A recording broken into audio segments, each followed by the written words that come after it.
So, Luke, what's it like being a partner and living with someone who's had a transplant? Oh, she's a nightmare. No, she's this isn't going on the internet, is it? No, no, no, I promise. Um, Promise. um, no, I mean, I guess it's difficult. It's different transplant to transplant, I would imagine. For Ailish having CF, it was all before the transplant.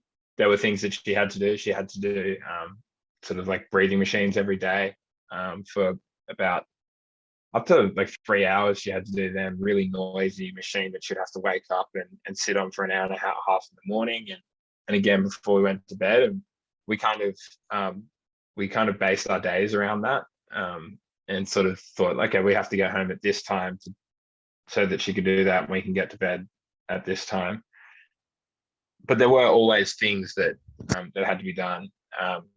Post transplant, a lot less, but there are obviously still things that you have to do post transplant in terms of like looking after your tablets and all of that. So for us, it was actually a massive reduction in the amount of work that Ailish had to do. But I would imagine for some people it's the opposite. Some people, maybe if they hadn't had a life where they'd had a chronic illness like that, it might seem all of a sudden, well, there's a lot of tablets to keep track of. For Ailish, there was actually a reduction in the amount of stuff she had to do. In terms of what it's like to live with someone who's had a transplant, the main thing, I mean, if I ask our housemates, they probably wouldn't be able to tell you the difference between living with someone who has a transplant and who hasn't. Obviously, there are things that we do to just make sure that the house is as clean as possible and as safe an environment for her. We also make sure we're very careful with people coming into the house if they might be sick. It's something that all our friends know. If you have the sniffles or something like that, just let us know, and we'll either be extra cautious or we might sit this one out. So, but in terms of like major differences, it's nothing too crazy for us. Yeah. And I guess that's, like you said, everyone's different, and you got to have,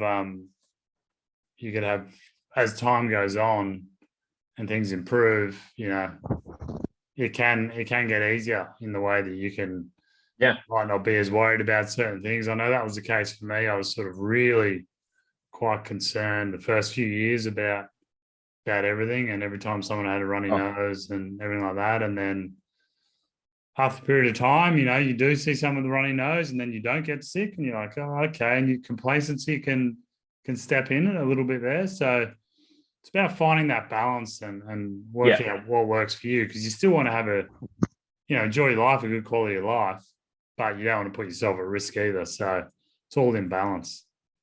Yeah, we were terrified of everything when we first came out of the hospital, because the doctors sort of they prepare you for the worst, which is what they're supposed to do. Yeah.